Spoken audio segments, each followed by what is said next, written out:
കേരളക്കരയാകെ കണ്ണീരിലാഴ്ത്തിയ ഒരു ദുരന്തമായിരുന്നു വയനാട് ദുരന്തം. ഇപ്പോൾ അതിൻ്റെ കണക്കുകൾ പുറത്തു വരുമ്പോൾ കേരളക്കരയാകെ മറ്റൊരു ദുരന്തമായിട്ട് ആ കണക്കുകൾ നമ്മളെ തുറിച്ചു നോക്കുന്നു എന്ന് പറയേണ്ടി വരും. ഹൈക്കോടതിയിൽ സംസ്ഥാന സർക്കാർ നൽകിയ സത്യവാങ്മൂലത്തിലാണ് ഈ ഞെട്ടിപ്പിക്കുന്ന കണക്കുകൾ ഉള്ളത്.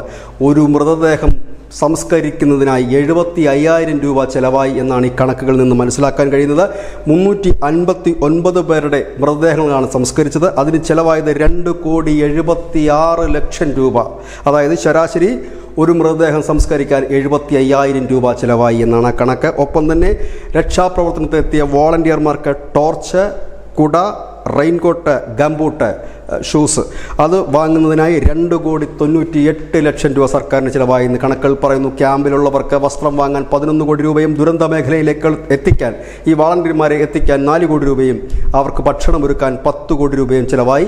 ഇവരുടെ താമസത്തിന് 15 കോടി രൂപ സർക്കാർ ചിലവാക്കിയെന്ന് കണക്കുകൾ പറയുന്നു. ആളുകളെ ഒഴിപ്പിക്കാൻ 12 കോടി രൂപയും സൈന്യം നിർമ്മിച്ച ബെയിലി പാലത്തിൻ്റെ അനുബന്ധ ജോലികൾ, കല്ല് നിരത്തുന്ന ഉൾപ്പെടെയുള്ള ജോലികൾക്ക് 1 കോടി രൂപയും സർക്കാരിന് ചിലവായതായി കണക്കുകൾ പറയുന്നു. ജനറേറ്ററിന് 7 കോടി രൂപ ചിലവായിട്ടുണ്ട്. ഡ്രോൺ, റഡാർ വാടക 3 കോടി രൂപ, JCB, ഹിറ്റാച്ചി, ക്രെയിൻ തുടങ്ങിയവരുടെ വാടക 15 കോടി രൂപ.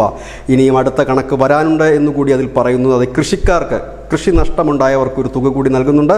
ആ കണക്ക് കൂടി മലയാളിക്ക് താങ്ങാൻ കഴിയുമോ എന്നറിയില്ല. ഏതായാലും ഫസ്റ്റ് എപ്പിസോഡ് അല്ലെങ്കിൽ ഫസ്റ്റ് ട്രെയിലർ പോലെ ഒരു ഭാഗം കണക്കുകളുടെ വന്നിരിക്കുന്നു. അതായത് ദുരന്ത മേഖലയിൽ ആ സമയത്ത് ചിലവായ കണക്കാണ് ഇത്. ഇനി വരും ദിവസങ്ങളിൽ ഈ കണക്കിൽ വലിയ ചർച്ചകൾ ഉണ്ടാകുമെന്ന് പ്രതീക്ഷിക്കുന്നു. News desk news India Malayalam.